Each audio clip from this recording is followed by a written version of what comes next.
I think I met you in February 2017 or something like that. Before 2020, then we started working together.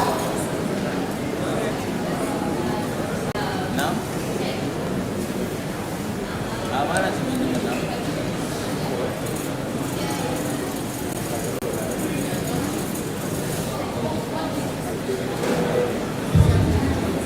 Okay. I'm not really into tech, even though I admire people that are into tech. But from my studies in computer science, I know that I came across the positive impact,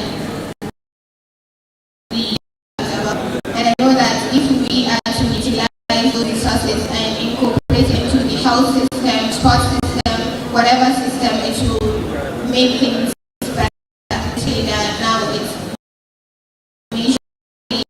thank you very much. Even though nobody asked me, for me, yes, I'm going to give that answer too. It's the challenge.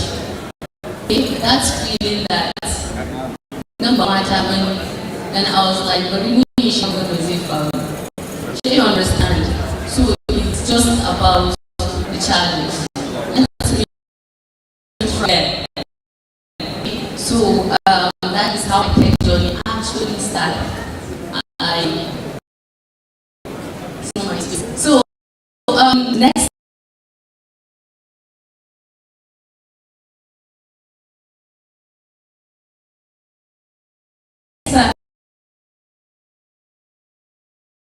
Can you share with us some challenges that you faced as a woman in tech? How did you overcome these challenges?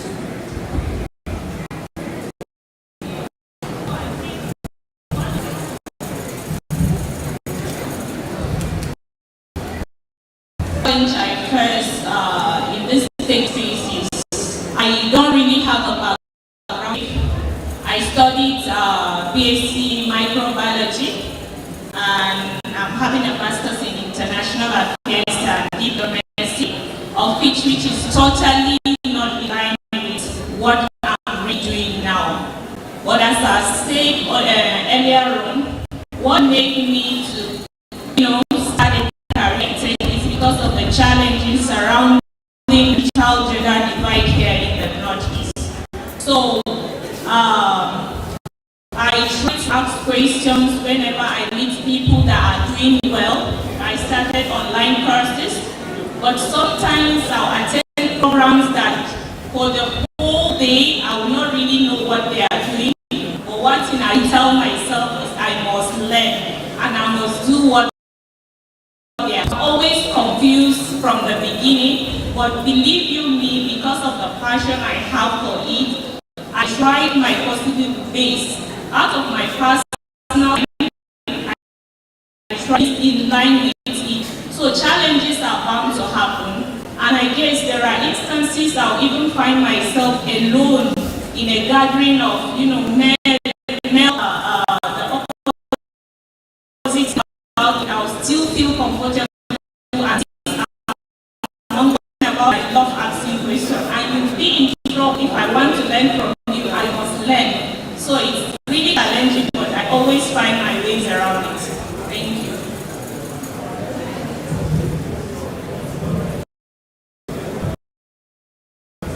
Can we not get please? Can you just get us another mic? This passing is wasting our time. So I'll actually attest to what Ms. Mary said, because I've facilitated multiple. Is that one more thing? Okay.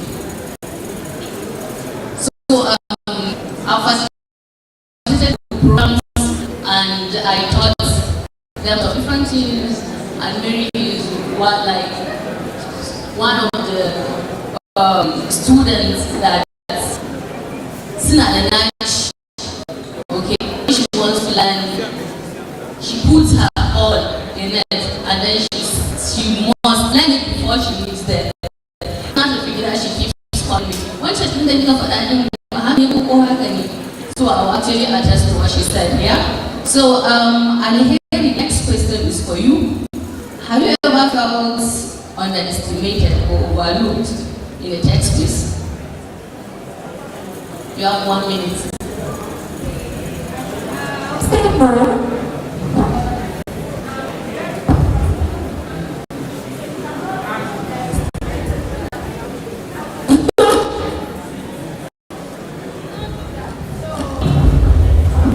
Because of how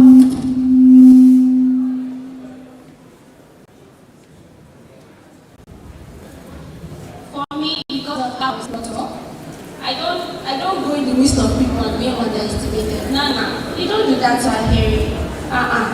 So all my life in tech, the experiences, the anchoring, the events, the moderation, sometimes when I facilitate, I've not encountered that kind of challenge. But I would like to pin a point there. I don't know, the way you present yourself, the energy you bring in, your courage, your confidence, your consistency, say much about you. So when you gather all that along with you, I think that one alone is a powerful source for you to work with. Thank you.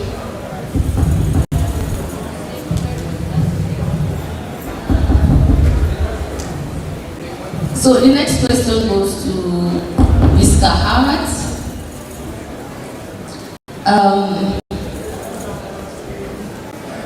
What skills are most important for women trying to break into tech? Can you? Okay. In my perspective.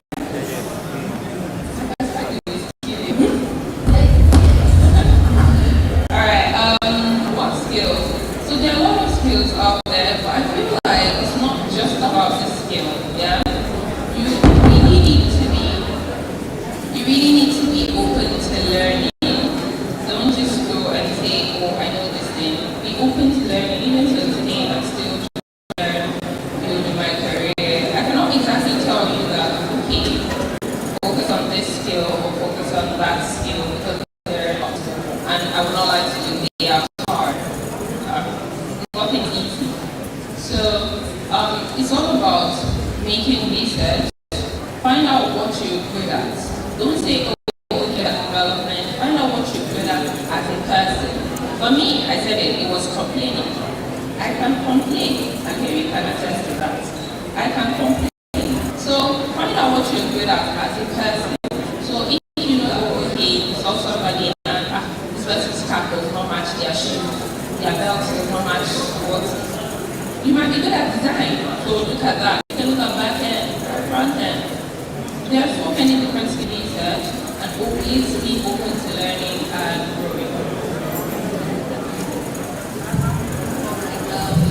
So thank you very much for that answer.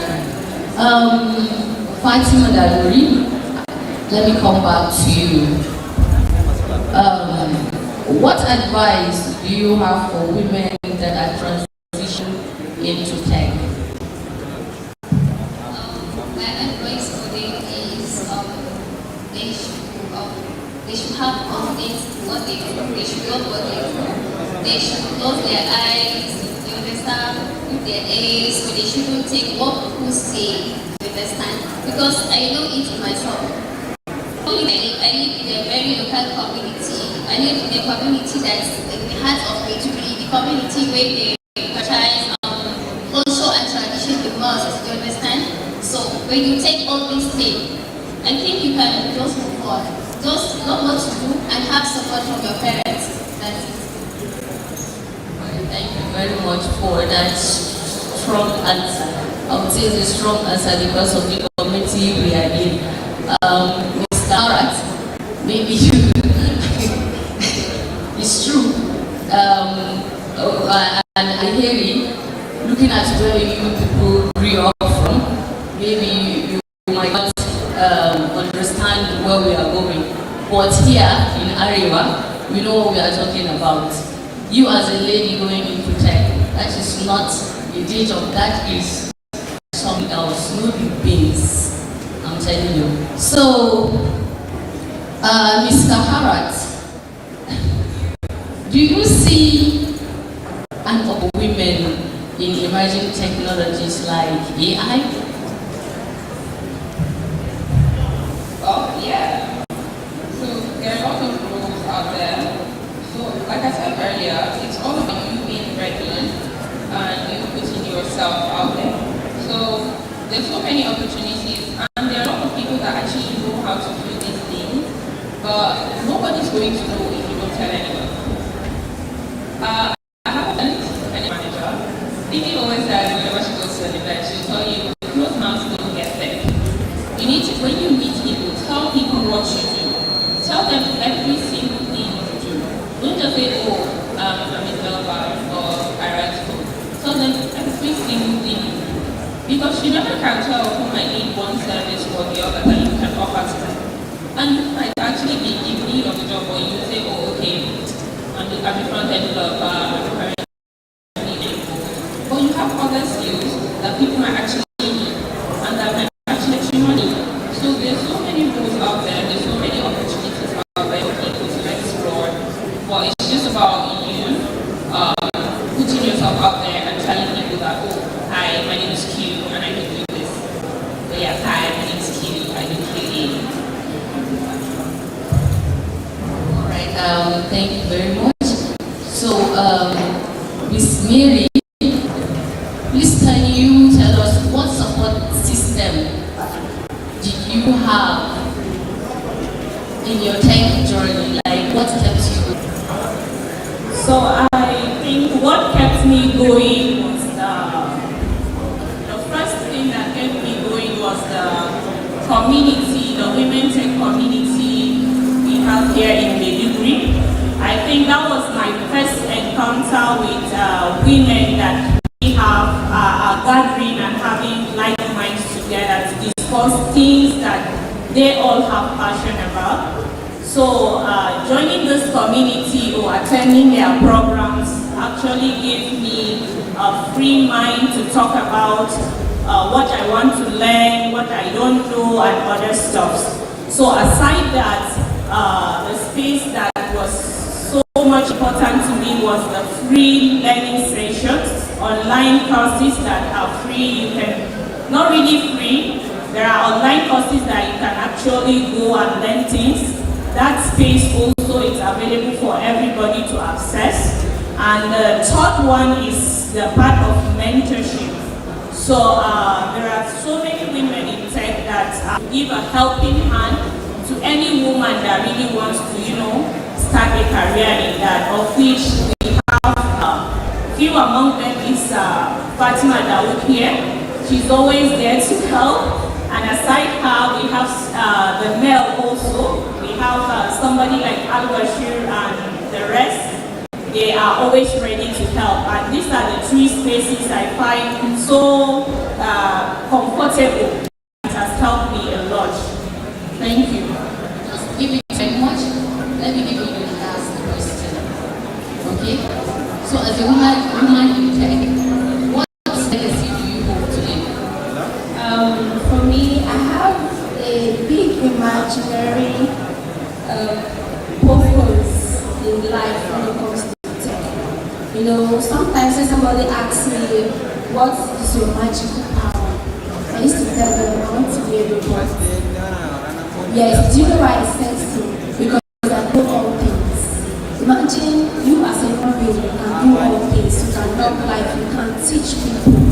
So what I want myself is to see that everybody, most especially everybody into tech, not afraid of what AI can take away from us. We can be the AI ourselves.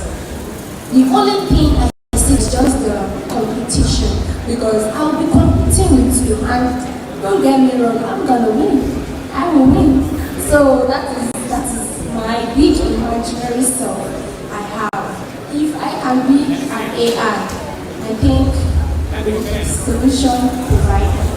Thank you. Thank you very much, Alvini.